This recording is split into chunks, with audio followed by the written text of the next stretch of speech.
right, everyone. Welcome back. We are on season 2 of the Spiritual Philosopher. We have my lovely co-host here, Rosanna Arce, and Hello. our special guest straight from Miami. I would like to thank, or Florida as well, because not strictly Miami. We're from everywhere. Um, Stella Solar. Thank you for your presence. Thank you Thank you for for being. having me. This is a long time coming. Mm-hmm. So, Stella, our special guest today, flew in out of the blue, like literally, life, universe, anything you want to call it, called upon her and was like, "You're going to California," and then boop, text message, Here she is. Stella's coming. Yes.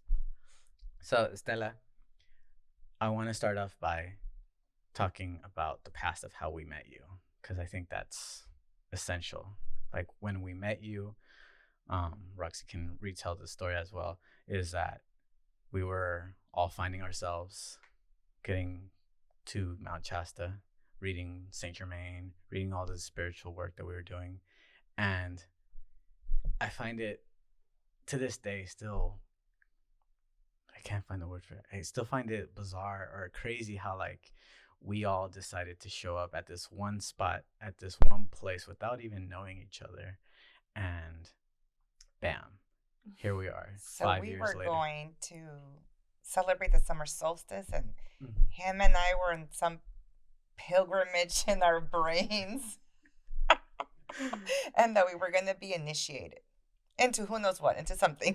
And so we drive up to Shasta with baby, my dog, and there we go. We overslept, so we were getting to the mountain a little late, but we see all these people there, and we were dressed in white and everything because we were ready for whatever was going to come. And suddenly, I forget his name right now, the tall guy that was with you guys. Mitchell? I think it was Yeah. Mitchell, and he goes, "Sister," and I go, "Brother." And we started hugging, and then he asked Ivan if we can join, and Ivan was a little like, I don't know. And then he heard us speaking Spanish, and he's like, "Oh, of course, yes." So we joined them, who had flown in the day before from Miami, Yes. because you were like a group of 10 people. Yes. And so we got initiated. We went through the whole process, and we You Ivan sure initiated did. us into everything, and we met Stella, and we all had this beautiful, magical time, and we did meditations, and we did an offering to Mother, Gaia, and I think you ended up speaking in tongues or some Yes. Angelic realm. angelic language. It was just amazing. Even baby had fun that day. Baby is her dog. And baby's my little Shih Tzu that goes with me usually everywhere. Our little protector and guardian. Yes, he Mhm. is. A little spiritual dog too. So that's how we met Stella 5 years ago now. More than that now. Yeah. And we always kept in touch, and Yes. here we are.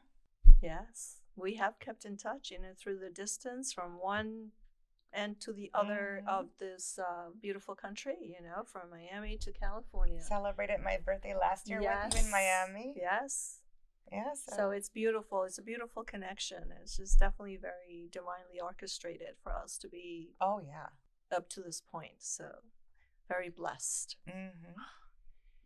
I still can't get over how we met. I find it beautiful that, like, random strangers become closer than family, Yes. and you truly find your soul family along your way. Yes. And so the reason why we're having Stella on today is because she's going to be sharing with us her story. And I also wanted to say to the viewers and listeners at home, this story is not for the faint of heart. So please,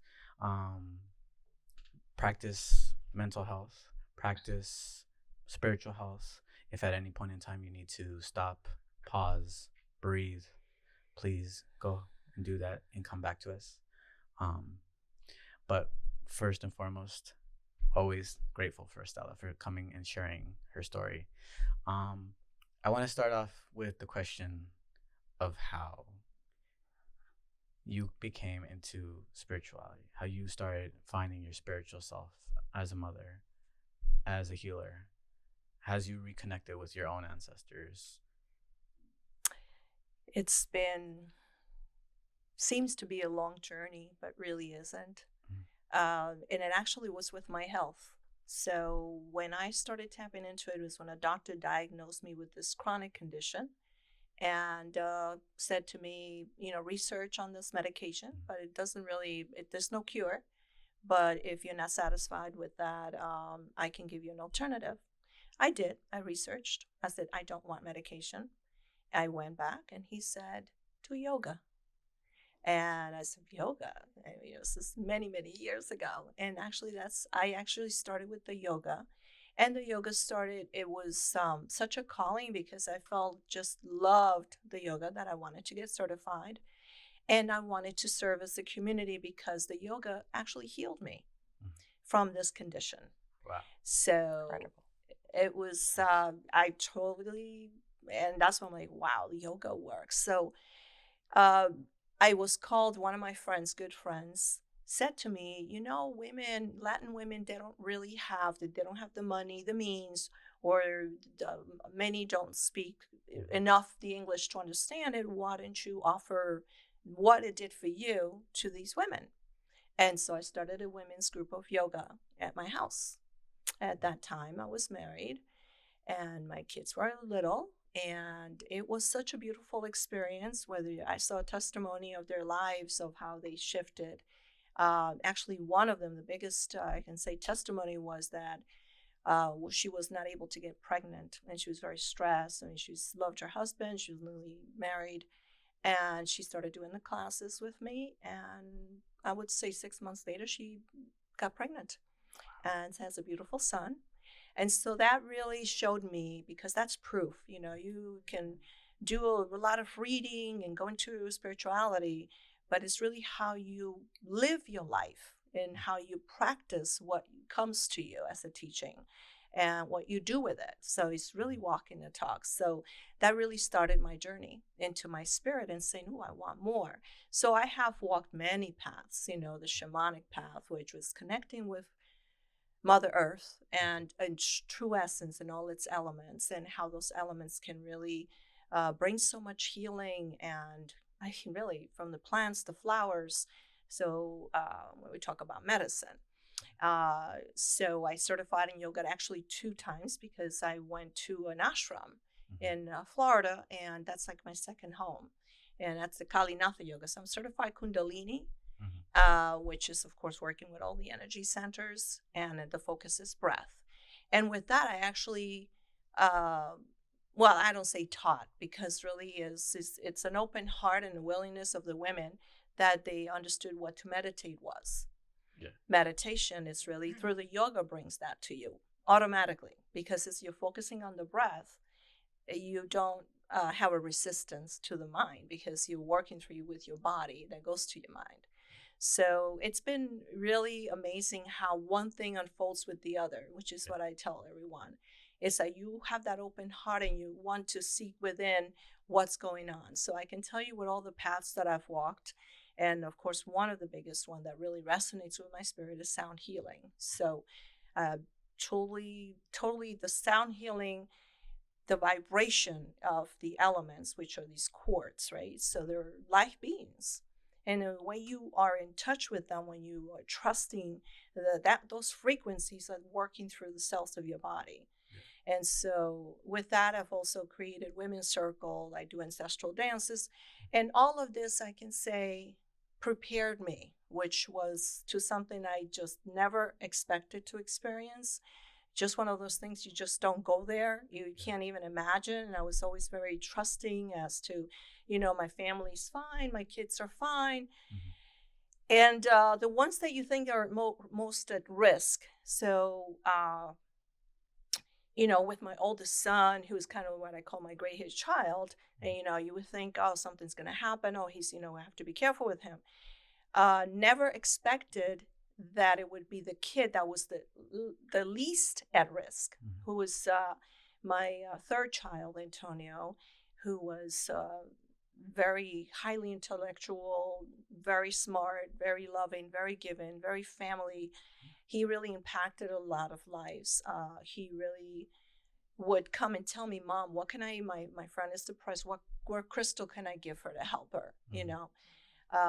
It's not like he sat with me with, you know, let's say spirituality. He just would be, he was exposed through me, you know, like my little one learned to do yoga with me.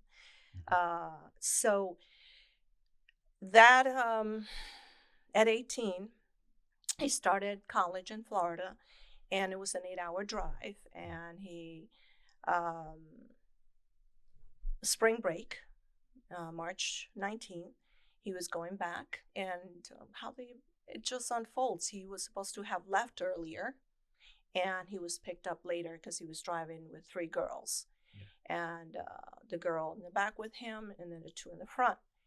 And he was talking about going to Australia with his cousin was because he's not there now, but he wanted to experience Australia. He had all these plans.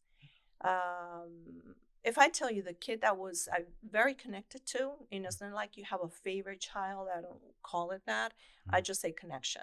Yeah. And the connection I had with him was so at such a deep level of we got each other in a way. So he was questioning if, you know, wanted to continue college, and he wanted to experience Australia. And he told me that, and I said, you know, go for it. You have to follow your heart.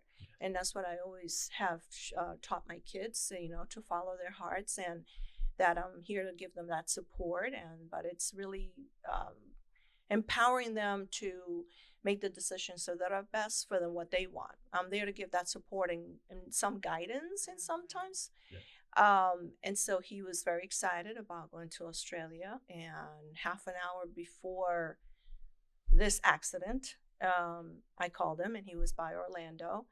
And the traffic, there was a lot of traffic. It stopped, and this pickup truck did not see the traffic, and so rammed not only his car, where he was the first to be impacted. It was 6 cars. And of course, the car was like an accordion. It was just, he died on impact. So he didn't suffer. The girl next to him did suffer for a little bit when she was being transported by helicopter. And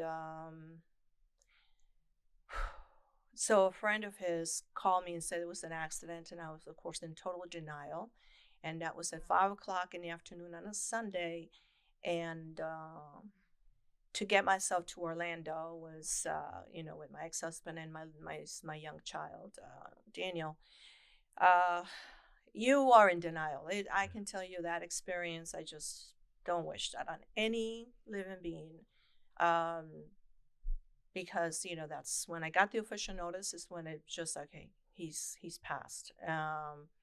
He didn't suffer. And so it's been quite a journey through that, because it really has taken my spirit to another level. So I just have to say that, you know, it's always the choice. What do we choose to do?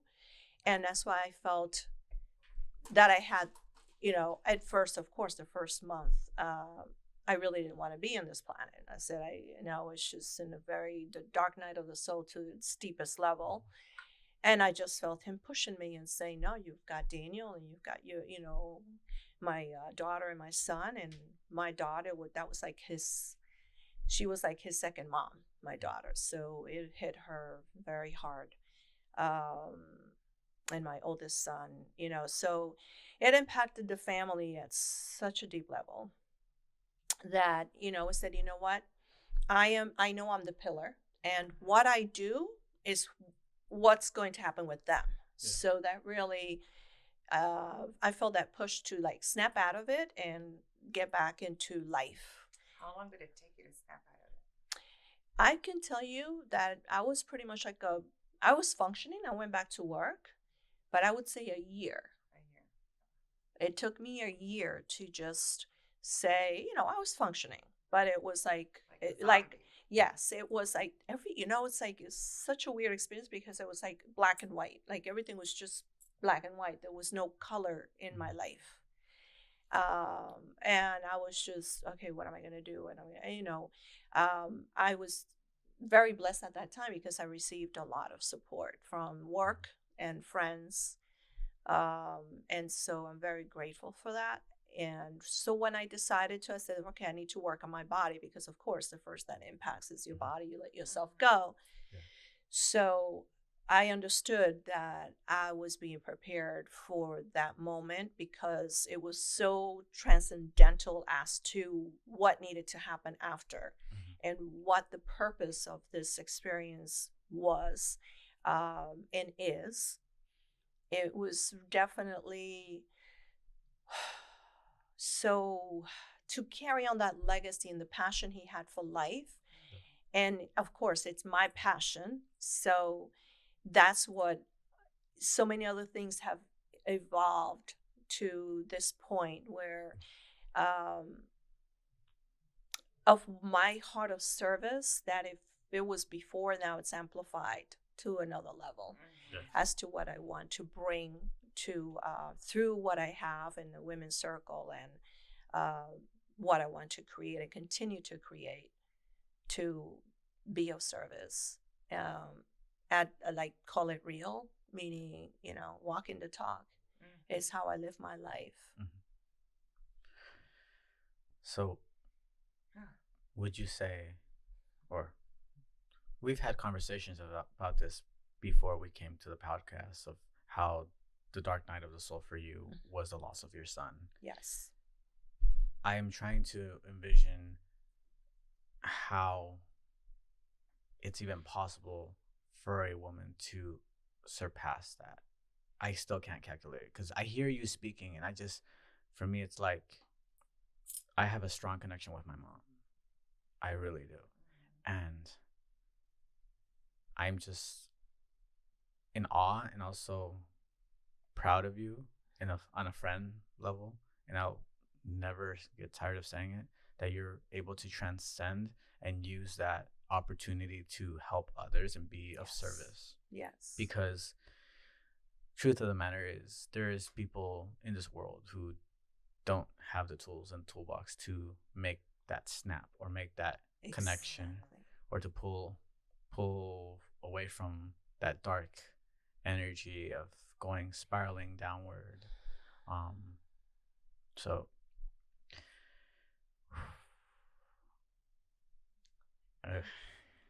That's so it's very interesting how everything is in, it's showing me that the more that you trust and surrender, it really allows the unfolding of what your life is, the purpose of your life, right? So with that, I've been in the past 2 months, I went through another dark night of the soul and a process that I am grateful for. Yes. Because it's taken me to this point where, okay, I'm ready to come out to the world.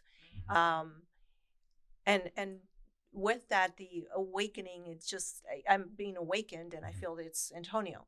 His energy is so powerful, his spirit, that one of the signs, one of the symbols that you can see it, and it impacts all those around me, is the sunflower. So, I have the tattoo of the sunflower for that. It's a sign of you're on the right path. It started when I started traveling, that I came to California with my little one, Daniel, and he would tell me, Mom, look at that guy, he's carrying sunflowers at the airport, random. And it was just those kinds of signs. We went up to the coast and entering a town, I forget the name of the town, but on the coast, and there was this whole place, it was all filled with sunflowers. So I started to understand the synchronicities, the signs that show you're on the right path. This is meant for you. This is what's for you. And so with that, for his 5th angelversary, I was going to do something else, because I always like to do something, maybe go to the water with sunflowers. But this time it was saying, no, you're coming out, Mom, at 4:00 in the morning. I really felt his spirit saying, you're going to do a Facebook Live, and you know what you need to say. And I'm like, I do? I have no idea how to do a Facebook Live. But I trusted and I surrendered, and it unfolded in half an hour. Someone who was going to help me could not show up. Another friend showed up and said, I'll help you. And then we just did it. And from that, I feel there's just this opening and this expansion of what is meant for me now, and then I'm ready to start, because I have so much of medicine within me.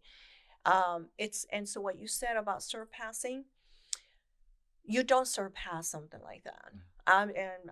Whoever tells me, oh yeah, you heal, no, you understand the energy of it. I have my moments, so I miss him dearly. I miss the physical touch because I'm very touchy feeling. And then I just feel that pouring of love. Just you feel the energy, and just it's okay, and I feel that embrace from him, right? But it's amazing you still continue to have that connection with him. Yes, very much so. Because he's the one that told me you're going out to the world. Facebook Live, Mom. Okay. And you can see that on my Facebook. It's called The Passion of a Son, because he was very passionate about life. He was very caring, impacting at such a level that it's in the history of Florida. Actually, he wrote a law that passed, and it's for those the first time offenders that that they have the right to vote, that they can vote. And I actually met someone that told me, "Oh, I was able to vote." I'm like, "Oh, really? Why?" And so I had this offense, and I'm like, "My son wrote that law." Because he was all about justice. So he left his little stamp. Yes. Yes, the he world. did. Oh, he did. And his friends, because I ingrained them so much with follow your heart, follow your passion. His friends actually, some of them changed their career paths because they came and shared that with me and said, we were going to, because they wanted to please the parents.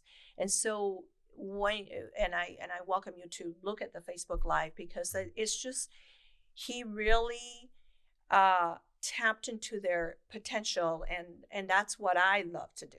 So you go and tap into your potential and follow your passion and follow your heart, because that don't get caught as a parent. This is my message on Facebook Live, on the small stuff. We as parents have the best intentions, and we want our kids to follow a career path. We want them to thrive. But what do they want? Exactly. What is their passion? Let them fly. Yes. And so that was really big for me. That was one of the things where it really shifted me with my youngest, because I released the societal programming of saying that what a child should be and the path that should be. Yes, well-intended, absolutely, because what do we want? The best for our children. But at what cost? It's really to give them that support and that space to say, hey, it's safe, and that you look at your options and have the discernment, and really trust that their souls in their own process, and to be empowered to make the decisions that are aligned with their spirit. To trust them. Yes, to trust them. And trust the process. Absolutely. It's so yes, it's not surpassing. It's just that I would say transforming the energy of the sorrow and the mourning and the sadness. It's alchemy. Yes, it's an alchemy. It really is, and I'm very blessed and grateful, because it prepared me. All that I did, and all that spiritual, it's really not spiritual, I would say. It's just the seeking of what's in my spirit, my universe. And so it led me to a point where I did bring out all those tools out of my toolbox, and I said, I need to grab onto every little thing, because I need to get through this. And not just get it through, and not get through it just for you, but you had other kids. Yes. You needed to do it for them too, because you couldn't just neglect them because you're going through the sorrow and they're going through the sorrow. So as a family unit, I would have thought that's so difficult for you as a mom, the kids, the ex-husband. Yes. Everything. Everyone around. I mean, his family, his father's family is a very big family, very large, and they adored him because he was very special since he was a baby. Very special in terms of how he was so connected to family and so endearing, and took care of the elders to the youngest. Sometimes I see youth or younger folks or kids, and sometimes you see that some of them have this connection. Others want to live really fast and experience all these things. And then you find out they pass, they die. And then you go like, I get it, why they were trying to live quickly, intensely, or or why they were trying to connect with everybody, because Yes. they obviously their higher self know that they're just here for a limited amount of time, Yes. right? At a very high level, the spirit knows. So they're trying to just move and do all these Yeah. things. And you don't see that until the passing, right? But I sometimes observe kids because I work with kids, right? And some of them are just all these things. It's like, and it's not fair to sometimes someone to slow down because they can't. They're on their mission. They're on their mission. Mm-hmm. And it's so true because one of his friends shared with me that at the university, because he was staying there, that winter, so this was the spring, he was always very calm, cool, and collected. I mean, he was very intense, but he was like, Chill. chill. And he experienced anxiety. And he told his friend, I don't know why, I feel like something's happening, something's going to happen. And I feel this anxiety and I just don't know. But he never expressed that to me because I knew he didn't want me to worry or be concerned about, So she told me that. She said, he was very anxious. And then I told him, it's okay. It's going to be, you're fine. You're fine. And that was like in November, December. And then in March. So, yes, absolutely. That really shows that. And he left these pictures that were like his spiritual awakening, of his spirit. And I still have those. Are so Which precious. is also one of your tattoos. Yes. So this is one I found in his college, and it says it's all good, and it's he's very connected with the sun and the moon, and yes, that's why I did it. I'm not much into tattoos, but this is very special, as is the sunflower. So it's just that message that it's like. We all go through things in life, but it's all good, really. It all unfolds when we allow it. It's more our mind and the resistance, and so that's why this is my purpose, and I'm very blessed with it. One thing that comes into my mind when I was hearing you talk right now is that I kept hearing this whole, well, what came into my mind was this, one of the greatest pains in this world is said when a woman gives birth. But what's not said is an even greater pain of losing the child after giving birth. And I think that's something to this day that not anyone that I've seen online, that I've seen in books, has even talked about, because it's still taboo.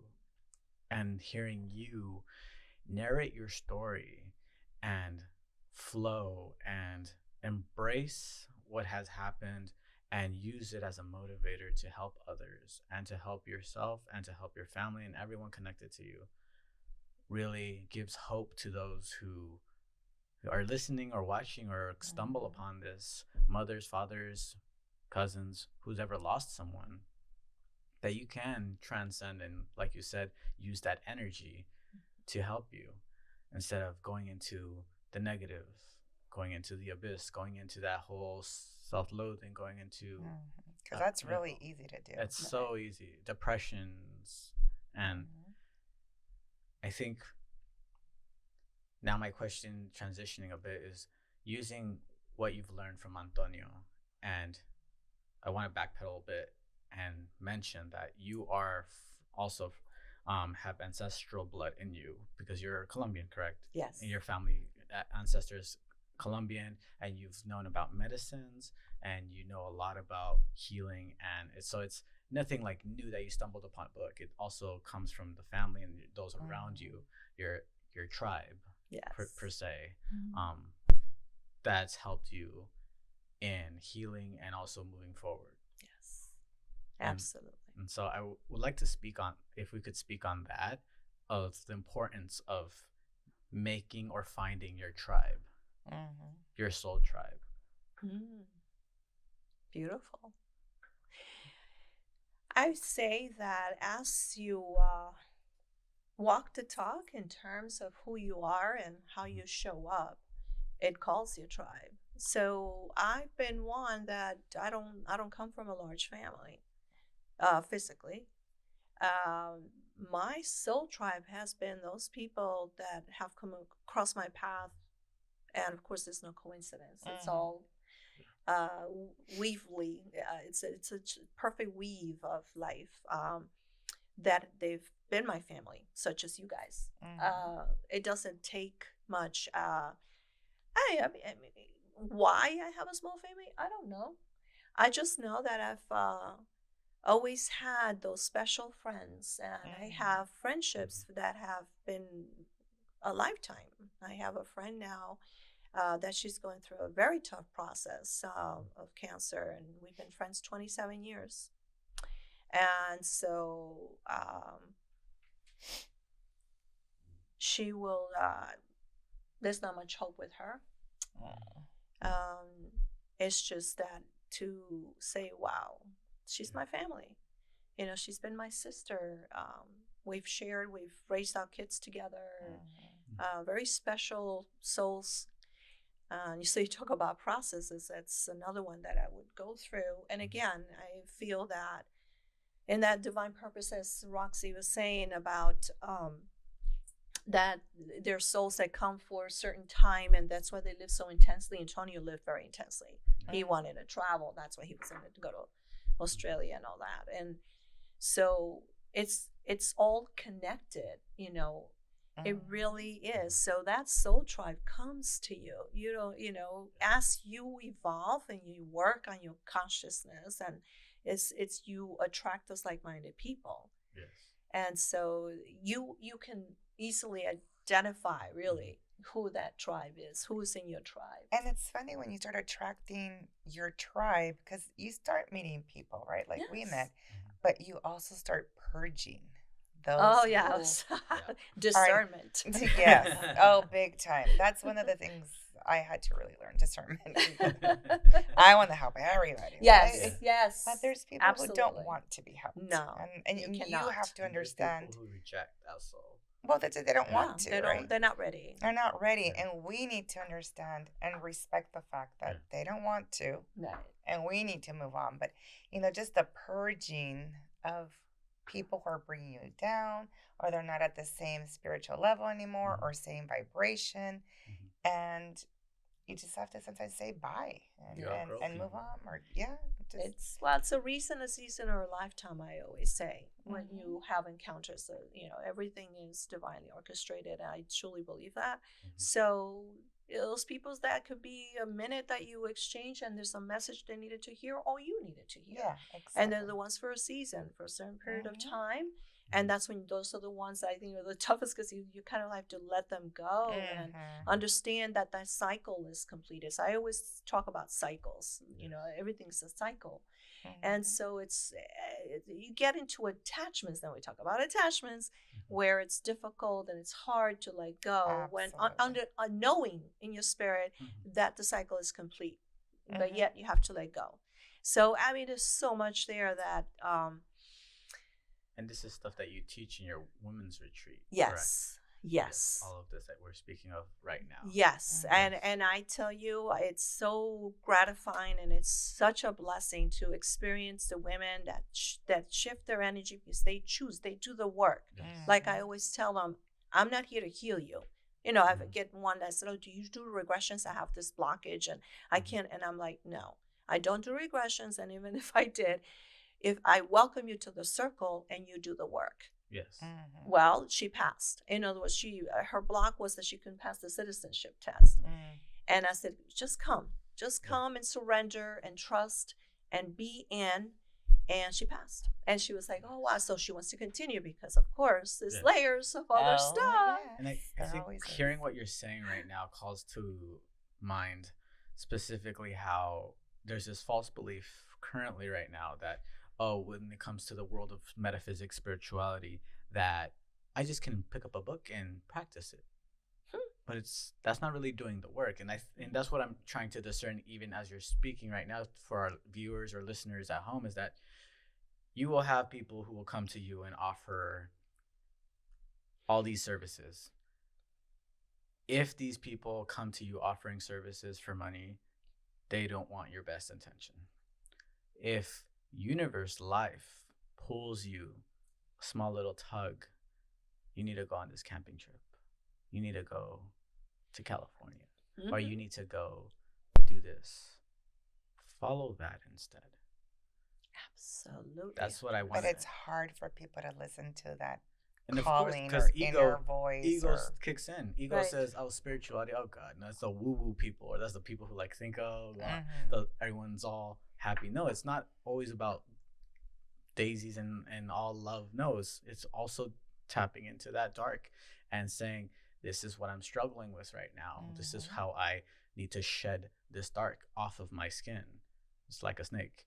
Um, but I wanted to bring that into light because it's something that I feel that's key and important when doing the Yes. work, specifically because we're Yes. talking about doing work. And so if you hear anyone in any other video or anywhere say doing work, that's what doing work entails. It entails you getting a metaphysical mirror and looking at yourself and going in and pulling out the strings and all the tar or anything that's holding you down and pulling it out and setting it afire and rising from it. Right. But I also don't want to put down the people who do pick up that book or spiritual book because that might just be the door that needs to be opened for them. Makes sense. So we can't put them down. And maybe they're just joining into the journey, right? Yes. And so it doesn't mean they probably won't put in the work. Now, if that's all they're going to do, well, that's a different story. But sometimes just opening that book, Yes. right? It's super Well, it's helpful. planting the seeds, Roxy. Yeah. I think that's what Mhm. you're talking about. It, and again, it's all. So, what is doing the work? I'm sure many ask, like, what do you mean by doing the work? Mhm. It's really, the contrast of life is light and dark, pretty much. And so it's your light and your darkness. Mhm. It is embracing your shadows. So yes, those tools that come to you, but your spirit is. I mean, I've done where I've picked up a book and I've read it. Oh, really good knowledge and all that. And I picked up that same book 2 years later, and it takes a Mhm. whole different Yes. meaning. Absolutely. So yes, I what Roxy's saying is just, it really is planting the seed. Yes. At that time, your consciousness was not ready for it, Yes. and you do your internal work with your shadows and work being honest with yourself. That's doing the work. Yes. To be honest with yourself, Mhm. to really look in your universe. What is going on in there? What are you feeling? What is it? Because yes, it's where you can easily get caught in the ego, where the ego wants to be right, where the ego says, well, justify, go into a victim mode, and so forth and so Yes. forth. But it's always the beauty of the work, and that's what I do in the women's circle, and that empowerment is to say, you don't need to beat yourself up. Just be honest with yourself. You don't need to tell me. But in the sharing in the circle, you're going to learn so much from others about yourself. Yes. And that sharing is going to actually bring you healing. Absolutely. The circles are powerful. So, that's doing the work. And I tell them, I said, I am a vehicle. And yes, I bring that sound because I know what the sound does. I totally, trust it to do the work, which is in the element of this beautiful planet that we so much underestimate. And so, with context, what I was saying, in context, when I'm talking about when someone picked up a book, and I'm not negating that, and right. I'm not No, negating we that, know. I was just making it I know, clear. but I do want to make something clear about that, though. What was in my mind when that came up is that we have, and I'm thinking about men in this specific context. A lot of my brothers or friends will pick up a book, let's say the book on the Buddha, or pick up a book on The Alchemist or something like that, or buy a crystal or two. They'll stop there and say, okay, I did it. I did the work. Yeah. And maybe their soul's just not ready. But like, the thing is, well, they're not walking the talk. They're not walking the talk, exactly, and they're not being true, authentic with themselves. Because I don't think they're ready. Their ego might think they're ready, right? But their soul is not. And life takes care. Life balances everything, and so life takes care of showing you. If you don't get it like this, life will bring you that lesson of smack you, and then you're like, ooh, I think what I'm I trying get to it do, now. Let me go into that book now. yeah, I think Let me go back and reread this. I think what my mind is trying to do right now is trying to find an avenue where we can bridge the connection between the what I'm trying to say is that there has to be more than just picking up the book. There has to be more that just know that whether if you're ready or not, know that that's doesn't Yes. stop there full stop. And that's I think my intention with bringing that up and having this whole conversation, this segment on that was because so many stay at that but want more, open up to me and say I want more, I want to be more spiritual, I want to be more connected with my emotions like you, bro, I wanted to be like fully transparent like you are. Like these are the things that people have said to me and I'm like, I just speak my truth. Like I just say shit straight up. Like what you see is what you get. What you see on social media is how I pretty much am in person. Yes. And like, But you're authentic. yeah, and so We that's see what these people are having trouble being authentic and genuine, even with themselves. exactly. And But that comes from, to me, societal programming. Yes. You know, of how we are. Again, going back to the kids that want to please their parents and they go through this career Yes. path, and then so from that they also pick up all these other layers of the facade of how they're supposed to be and please others. and pleasing others. That is one of the biggest things. So I'd say that, and I always tell, you know, whatever works for you, whatever. Some people are more, I'm very visual. Yes. So if the reading the book doesn't, or they need to be more like they understand it more when they hear it, you're actually hitting on the point of my purpose, because that's what I feel my calling is, to bring this out and under the platforms of YouTube and Instagram. And it's to bring that to people where they don't have time to read a book, or it doesn't connect them. It's all connection. Yes. And so that's, you are confirming of exactly what I feel in the purpose. There you go. I like this? Yeah, Okay. And bring that out and providing and give them all the medicine I have within me. Yes. And I say medicine because it can be something that could be just for expansion. It could be for healing, however that unfolds, because again, we go into when you are your authentic self, that is going to come out. You can't lie. You can say all this, but energy speaks.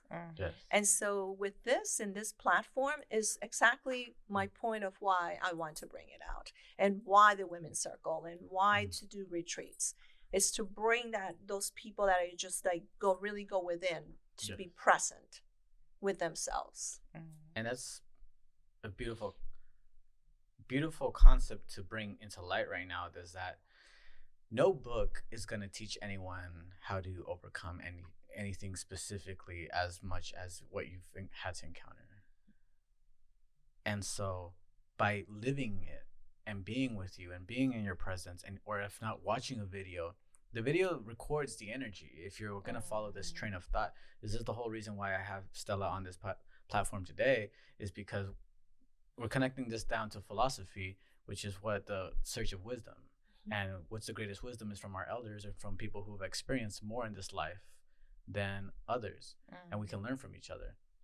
And so learning from you and hearing your story and hearing how that one thing led to the next and led to the next.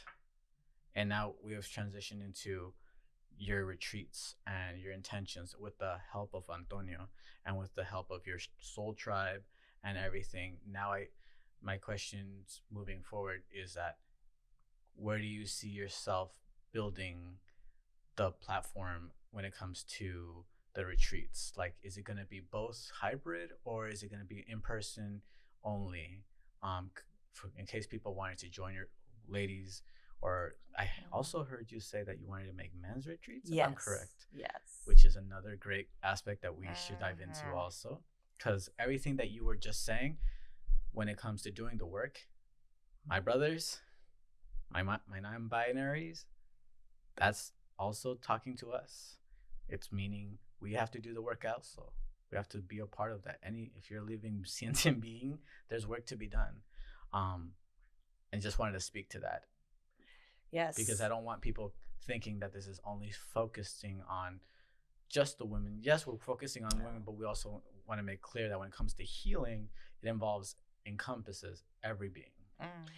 Yes, great point. And actually, Because I'll women are tell more you, receptive to yes, spirituality than men. yes, And that's why yes, I'm trying to as a man sitting here to bridge that gap, yes, to Mm-hmm. call forward and say, there are men's retreats, there are men's Oh circles, yes. absolutely. there's so many of these things that we need to have more of, like, and so I just want to bring that into light. And so, in my vision, in Mhm. my heart, what I do in the moon circle with the Mhm. women is I tell them this. I said, what you do in the work that you do within you, you're going to be better mothers, you're going to be better friends, and you're going to be definitely a better partner.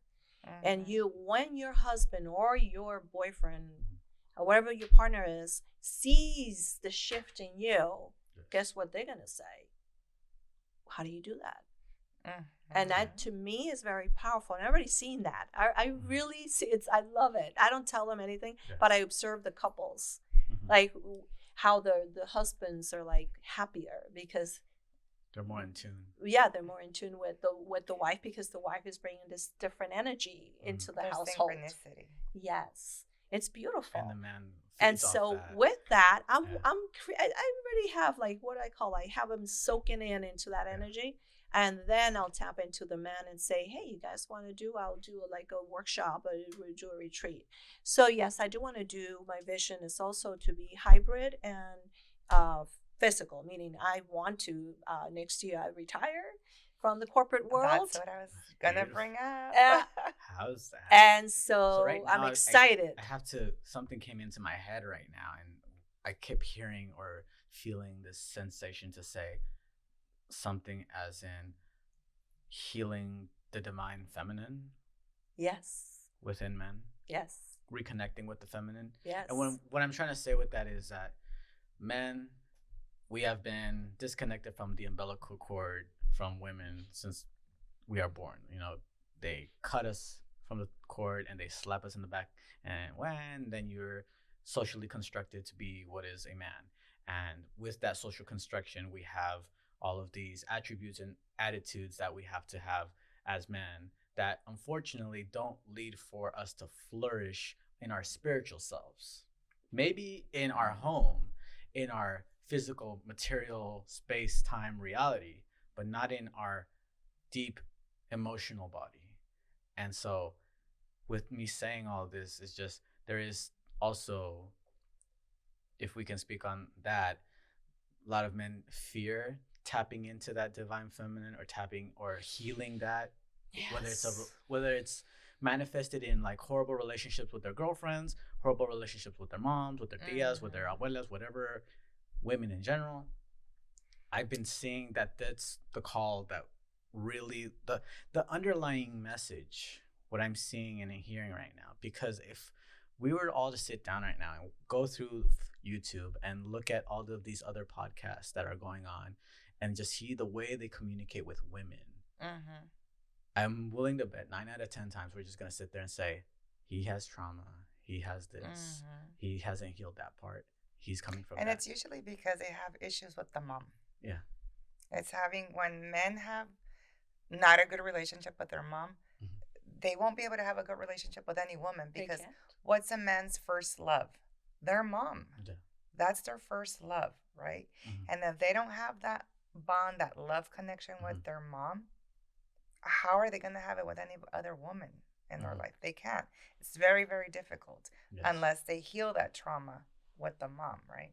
And I speak of Yes. my ex husband Mhm. had that trauma with the mom, and it was really hard Yes. for him, you know. And And it's not just on a strict sense. Talking when we're talking about relationships, we're not talking strict sense as in, oh, relationship me and a woman are together. Relationship as in like me and Roxy are a friend, me and Stella are mm-hmm, friends. Like a relationship on a loose sense. If you're listening or here or watching, that's what mm-hmm. we're talking when it comes to relationship. Because I know a lot of us are socially programmed to believe once we hear relationship, Oh yeah, we it's think, oh, they're together. No, relationship, the communication, the bond, mm-hmm, the feeling that you get when you have people around you who smile when you walk in the room.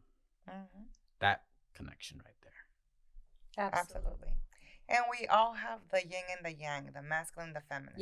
Yes, I was just I gonna say know we're really that. warriors and we might be a little more, we're girly, but we are a little more masculine because we're like, we're taking charge. We're alphas, Mhm. right?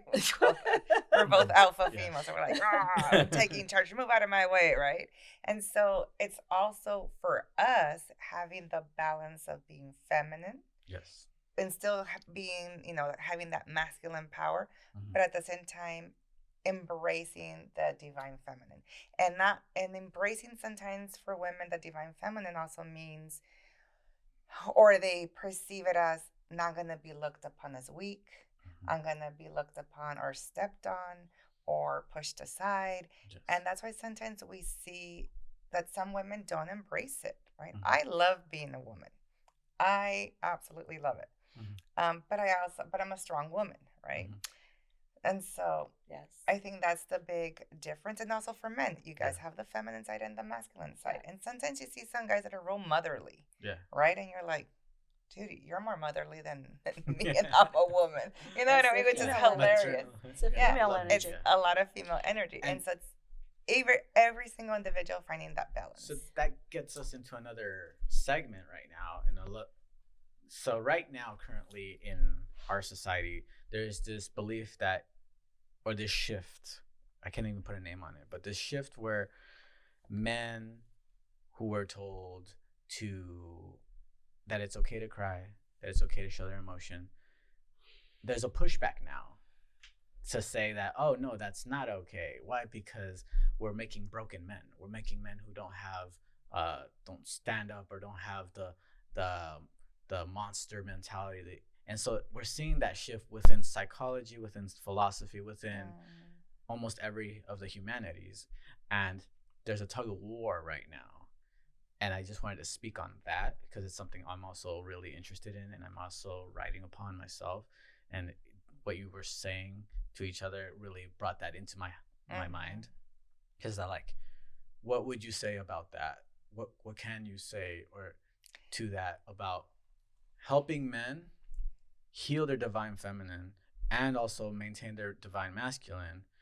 And remember, I'm not talking about sexual orientation here. I'm not talking about I'm strictly talking about the energy of masculine and feminine and anything in between as well. I personally, I have issues with all of that. Yeah. Because if the guy's going to cry more than me, I don't want to be with him, okay? To me, it's just a turn off. It's like, go away. And that's your truth. Yeah, that's my truth, right? I think they should be able to share their feelings and be in tune with their feelings. But if they're also going to cry to manipulate you, that's an imbalance. that would be an imbalance between that male and female energy. Because I've seen that too. Yeah, no, of course, but that's an imbalance. Yeah. It just shows, just as a woman who is almost like becomes the man and very strong, and so it's very interesting, this whole dynamic with that male female energy. Yes. Because as Roxy was saying, we are strong women, very strong, and actually because of the the history of how women getting their rights and the feminist movement and all that has diluted a lot of what those roles are for the male and the female. Yes. Which is like having that balance. And so what I find, and actually that's why I am passionate about doing men's retreats, is to tap into that energy. Yes.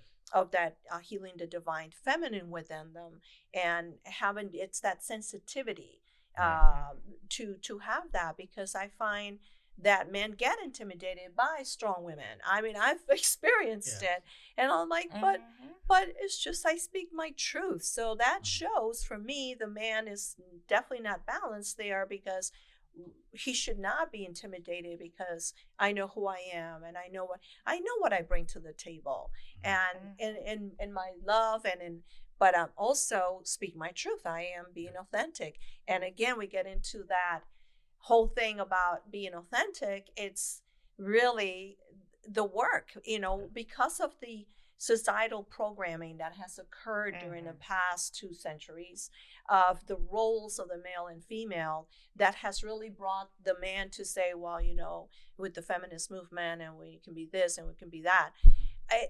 That's where the work is, and that to me is where I bring this to, where you have these women that is going to show, hey, listen, we can balance this energy, the male and female, and be the greatest partners, right? Yes. And be equals. Yes, and that's why I see, to me, Mother Earth is the female energy in the womb. We are in the womb, so we are the pillars. And we chose, we get into this a whole another thing, to be this. I love being a woman, love it, because I say, wow, this power that I can bring, and I can help, and I have all this medicine that I can share for these women, and to take it to the men. Yes. So it's not just me doing retreats for men; it's the empowering of the women to take that to the men. Yes. You know what I mean? To expand. I said, I want you guys to be all seeds that you go out there. Because this is not about me giving you or healing you. No, we're in the same boat. Yes. I too am human. I have what I call my human moments. But it's always looking within, and always looking at, you lose your balance in that female energy. Oh, absolutely. And we can just say, like what you were saying about, this guy's crying. Like, what's going on? You know, it's like, go away. it's that to me, but to me, but see, that's the thing, is what we talked about before, the love languages, right? Because I love a man who's sensitive. I love a man who is sensual and romantic. Roxy's like, get that, but that's in the right amount. Yeah, too much. But my love language is touch, right? Quality time. So I'm always touching, and I just want to be there, even though we're just sitting next to each other, and then I'm happy. But this one likes the poems and the this. And yes, oh my God, I can't do without the poems. I love it. I love it. But it's really, that's the beauty of it, when these roles that we have, and when we're choosing as a physical male, female, and but that's it's that exactly the energy, those roles. Yeah. Because a lot of people, the man does this, the woman. Well, we all play roles, right? There's a role play, and we were talking to a friend earlier where he's in charge of taking out the trash and taking things out, and then the woman's in charge of this, or maybe like I could see it in my son. My son's an amazing cook. Maybe one day when he gets married, he'll probably be the one cooking, and the wife doesn't, or and partner. Nothing wrong with and that. there's nothing wrong with it, right? It's working your strengths. I'm a woman. I don't have the big, arms to carry boxes or do this. That's why, you guys are the bronze, right? Yeah. I mean, we're just different that way. And so we really do need to play to our strengths and become a team, right? When you're in a partnership, whatever it is, even if it's friendships or whatever, you help me do stuff sometimes that I can't do, right? And makes sense. It just, it's just roles. It's this role playing. Do I want to be taking out the trash in my house? No. And I might break a nail. Like, I don't have nails. You know what I mean? Of course, now I do it there's nobody there, of course, on taking out the trash, right? But if somebody can help me, absolutely. So it is those roles. And I love that you said that, because I always say this to my kids, they're roles. Right. You play a certain role. That's it. And it's okay. And I have friends who the wife makes a lot more money than the husband, and the husband's the one that's fixing the lunches in the morning, and it works. Yes. It works for them, It all comes down to that good place, a good feeling place, that you are comfortable. If it's bringing you peace, then go for it. Yeah. If it's not, in any relationship where you have these roles and one is not satisfied with that role, that's what you have to look at. Yeah. So it's really, again, I go back to being authentic, being who you are. And in that role, it's like, listen, I say from straight one, I retired from cooking. I don't care for cooking. I don't want to cook. Yeah.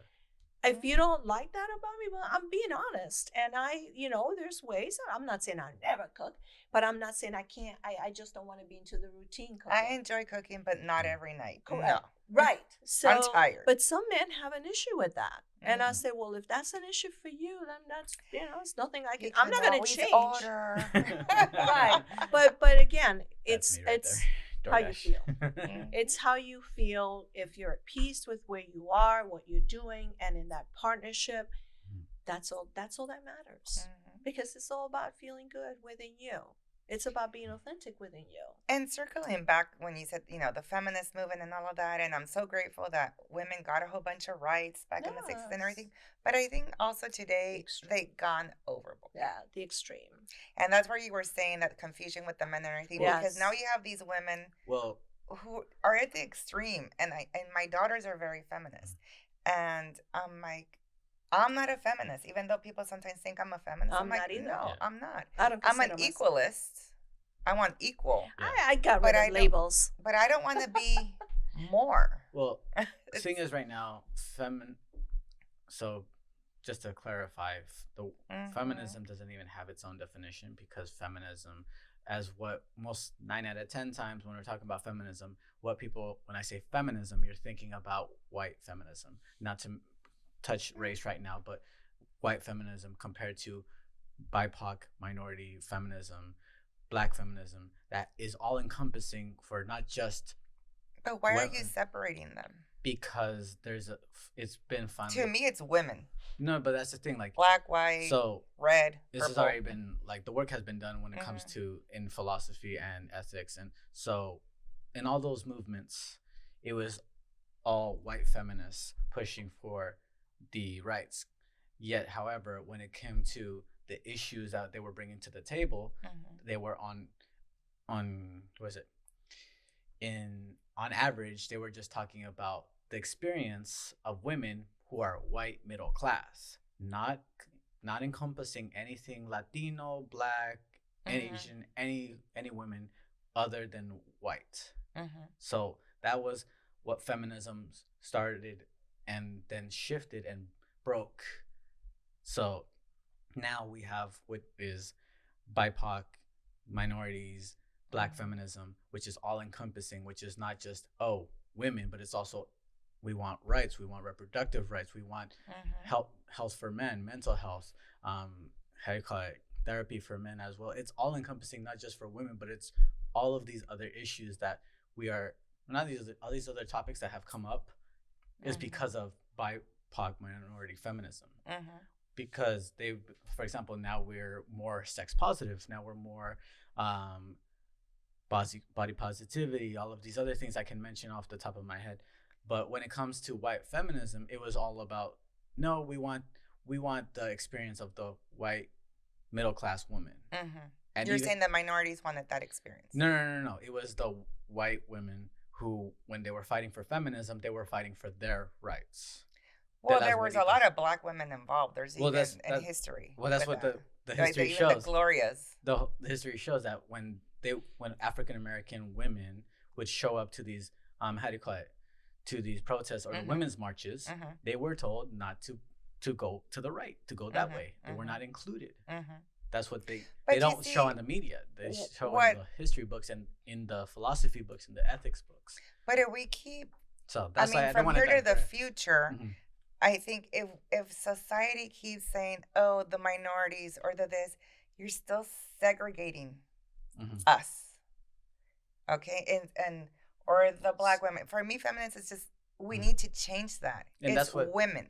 And that's what the period. I don't care what color they are, what race. And that's what the shift is trying to do. Yeah. Full circle. But when people, like you're saying right now, you keep bringing it up, and like the minorities, it says, we're never going to be unified. Well, you need to also mention the truth of what's happened, because that truth has been for years to be tried, and also been a little successful in burying that truth, which is that, like, it's not one fit all. And we gotta be grateful for if it was the white women who started the movement, because if it wasn't for them, what the hell, where would be? We couldn't vote. Exactly. So thank God. One of so them. I don't see it as like, oh my God, I'm Latina and I didn't get because they pushed me. All right, maybe for that particular reason, maybe there was a bigger plan where, okay, we're going to listen, especially at that time in the 60s, where the Green Book, where Black people still had to be segregated in certain hotels back in the 60s, right? Yeah. It was still that movement. So I can understand why they were maybe still doing that, because at that point in time in history, they were going to listen more to the white women. So thank God they at that time had that power and changed stuff for all of us. Because it's not that just like the white women can vote. I can vote. Black women can vote, Asian women can vote. Well, So in a way, I'm grateful. I'm It- grateful for because they Yeah. felt that calling, and it's about Yeah. what causes do you go into. We get into a whole nother Yeah. thing about the causes, and thank goodness for those people that had the calling, Mhm. And whoever there was that still was. segregation at that time. Yeah. So yeah, probably Yeah. that's why they had to tell those black women you got to go that way because it Well, was still embedded or not embedded, but it Well, still it what was I'm trying to- functioning as segregation. what I'm trying to bring to this and focus on, which is the main point, what I'm trying to say with this is that the focus has, from the genealogy of this, always been the focus and of the white woman middle class Mhm. to this day, and so Mhm. that's why the break. That's why the whole you see it as separation, but it's more of the sense. Well, I don't see myself separated from No, them. but like when you just said right now, when I said it, that when I'm breaking in, that I'm yeah, separating yeah. everybody, That you're doing it. that it's not separation, it's calling into light that, hey, this is what's going on between the realm under the umbrella of feminism, Mhm. and we need to change this to be it all inclusive, where it's actually does fit everyone of color, not just white women. When we're going to fight for these rights, Mhm. we're going to push for these rights. So what rights are you talking now? So we're like, Because we were talking in the 60s. I Now know, no. it's completely So, different. No, I started off with what I just said, Mhm. and then you took it back to the 60s and saying that maybe that was the cause and Mhm. why, which I will premise, like maybe in the beginning in the 60s that probably was. I'm not saying it was because I'm not a history person yet. However, till now, it's still, there's still this, you'll see it to this day, that white women's experience is listen more. I don't agree at all. I think it's Mhm. a mindset. If you continue to feel less than the next person It's and you continue to in your head be a minority, you will always be that. it's also the case because of all of the At least that's how I think. that's how you Yeah. think. But That's just how know I think. that that's how you're thinking. But right now, currently in Mhm. 2022, we are living in a renaissance of Black Mhm. feminism and of people of color standing up and saying Mhm. we need to be heard, represented, but also not just represented by someone who looks like me, but Mhm. someone who also thinks like me and Mhm. progress forward. Mhm. And so that's what I'm trying to get at. I don't want to like But I don't digress. think No, but They I have- think it's the beauty of the contrast that we Yeah. live in this planet. Yeah. And I like I said, it's whoever is feels the calling Yes. to fight for this cause, go for it. Yeah. yeah. Because that is, I mean, is how many Mhm. people do we have on this planet? It's enough for Too many. everybody. Mhm. So enough for any cause or however that calls for you. Mhm. I mean, I personally don't have that calling Mhm. in Nor that do I. sense. I feel that my calling is the empowerment of the Mhm. human being Mhm. and tapping into their spirit. Yes. But if other people have, like I have a friend who Mhm. has a calling right now to help out with the whole thing that happened in Cuba and embargo and all that, Mhm. go for it. That's not my calling. I don't want to be part of that. Mhm. But that's the beauty of the planet, the Yes. contrast of people that have that feel that. Yes. You know, Those fighters for rights. if they feel that they want to fight for those rights, that's Mhm. not my way. Yeah. That's not how I see it. I get what Roxy's saying because Yeah. that's not me. Mhm. I want to focus my energy on something else. But if that person has that, the women Yeah. that they feel, go for it. Mhm. Because those women, like Roxy said, in the 60s, fought for the rights that we can vote today, Mhm. then go for that calling. I understood Mhm. that because I used to be a one out, I'm going to fight for this cause and the animals and the planet. And then you get overwhelmed. I would go out and cry. Oh my gosh, this world is horrible. Look at the animals are being Mhm. tortured and the kids and they're being stolen. And I'm like, you take on the whole world on your shoulders. Mhm. Yeah. Do you need to? No. No, it's what resonates with you. Now, if I want to go out and fight for the children and the children's rights and trafficking and all that, and that's fine, go for it. You know Yes. what I'm saying? Yes. It's beautiful. Mhm. There's nothing wrong with it. So Uh-huh. I think it's, to me, there's a key word in all this: Mhm. respect. Yes. Mhm. It's respecting what the other person that your calling is and what your calling is Mhm. and what you feel. If you're feeling wrong and you want to do something about it, I always say walk the talk. Yeah. So if you're going to Mhm. complain about something and it's being unjust and it's being unfair, but you do nothing and you just yap and you complain, It's in the air. Yes. There's nothing there. Mhm. It's walking the talk. Mm-hmm. I'm going to focus my energy of what I'm going to do Yes. and what my calling is. Mhm. Yes. And so the other ones that complain, I just listen and I say, okay, what are you doing about it? Exactly. Nice. That's all. Easy. Right? Easy Yeah. peasy. Yeah. Follow your heart, follow your passion. Yeah. Beautiful. And those people are following their passion for fighting for the Yes. rights they want. Yeah, Yes. that's it. And that's fine. And I think in order to help them in every race, Mhm. education, right? Yeah. Empowerment. Yeah. Channel the energy.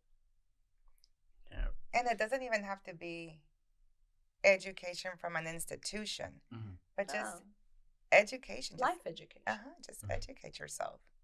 And educate others, Hmm those who want to learn. And Of if that's their course. passion, to teach, right? Yeah. Yeah. So, So moving forward now into the healing and the spiritual groups that you're going to be hosting. Now, I did hear recently that you are starting your YouTube. You're going to be starting your own podcast, and we have more things coming for you. Yes. So now we're you- going to hold you accountable. Yeah, so Because if it's we- out if- there now. If you want to speak on that and say what's coming for everyone at home, for they can, if they wanted to come in contact or understand what is it that you do, you've already spoken enough on it, but just a little. Wow, this is Oh, wait. Congratulations on your coming retirement. So happy for very you. excited. Very excited. I'm very blessed because I'm Mhm. putting everything. It's all unfolding on its own, but Yes. it's of course you take the action. But yes, I am excited, and it is. It does Yeah. make you nervous because this is an unknown territory for me. I've been in the corporate world forever, so going into this, that is my passion. And talking to Jay about just have fun with it. And so, yes, my vision is that I want to create like these TED Talks on YouTube Mhm. and into the different topics of, because there's so much after just on this conversation alone has given me the whole menu. We were talking about this Yes, morning. the Remember, get your menu. titles, get your menu. Yes, the menu, the menu. Mhm. What I envisioned for retreats is to have a place that I will be able to host these retreats physically. But I would like to do hybrid. I would like to be able to do both. Yes, yeah. But for now, until I have a place, I would like to set up to do online. Why not? Yeah. It's just, the sky's the limit. It's There is no limit, girl. no, that's above and beyond. But to do the podcasts and share all these experiences and everything I have within me, and to actually bring in also people that can share their experiences, give testimonies of how what I have given in my medicine has made them shift. Mhm. And so that's in my vision as well. Because I think, for say, I can talk all this and all that, but do you really know me? Well, you'll get to know me by Mhm. having other people saying, hey, look what happened to my life, and sharing this story. And it's just like we're doing right now, right? Mhm. And the fact that you're retiring this coming year and going to fully authentically dedicate your life to making these retreats. So this is what's in the works right now for those at home, if you haven't caught on yet. So she's going to retire. She's going to have the podcast, she's going to have her YouTube, and she's going to have retreats both in person and online as well for people. If you wanted to if people wanted to contact you now and get you as a speaker and talk about your experience or healing or anything, where can they find you? Well, I have Instagram, and it's Stella_Solar22. Okay. And also on Facebook, I'm the same. I have the same name, and you can contact me through Messenger. And definitely we can talk, because again, I will be doing the YouTubes now. That's what I want to launch. Is my intention, and the podcast. The retreats will need to wait a bit, but I can also create the online ones. So we'll see how that goes. Yes. Again, I'm trusting and surrendering to the process. And I'm just very excited about it. And I know it's all unfolding in perfect and divine timing. I totally believe that within me. And I'm very grateful for all that. So yes, so they can contact me through that. And any messages for our listeners who are are in the yes or no, I'm not sure, and want to contact? Oh, to contact me? Or like any message that you feel. The message, I just say that just to give it a try, to just go within, because we are so quick in judging ourselves, right? And to just feel that you follow your heart, your intuition, if you call it your gut feeling, however you want to call that, but it's to really listen to yourself. And if they're called to contact me, I also believe that those that are coming to me, they're meant to come to me. Yes.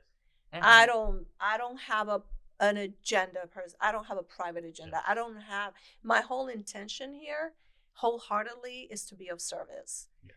And so with that, of course, I know this could be just a whoosh explosion.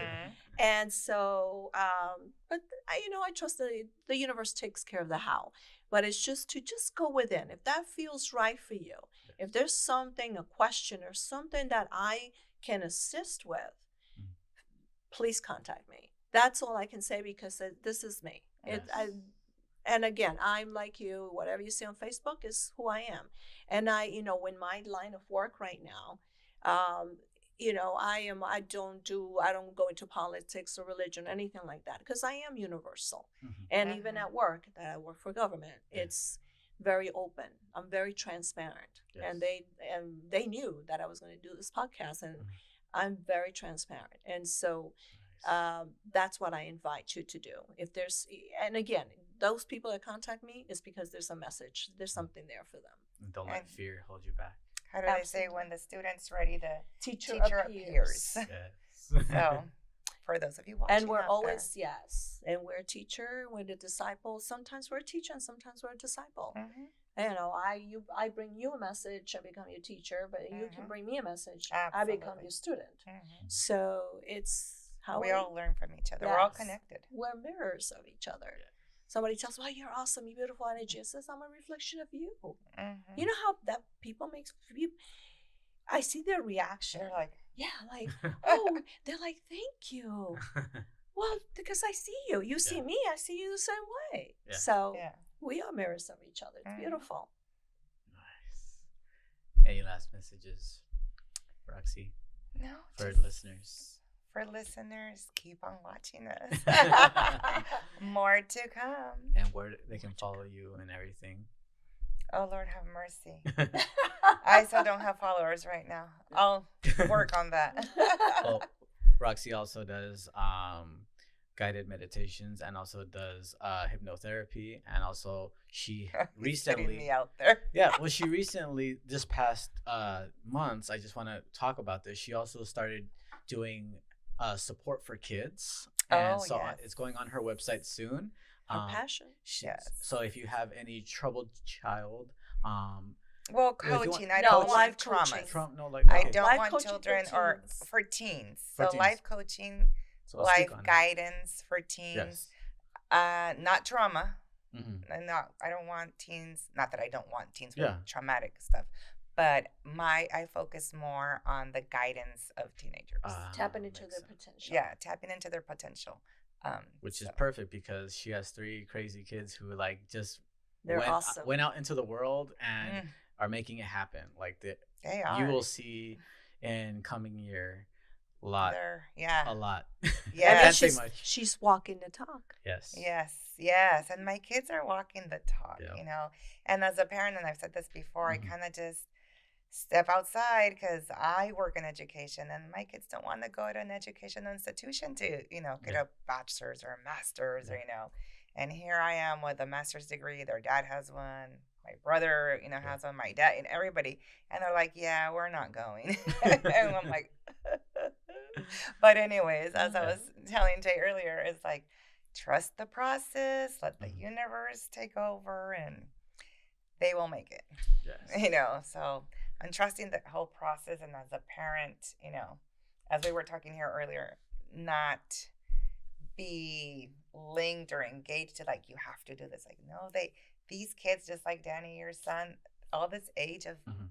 kids, I would say maybe 21 and below at this point, they have this whole other sense of where they want their lives to go. Totally. Yeah. A completely different of breaking the mold of how we grew up, or even you, Yeah. you know, because you're our younger counterpart here.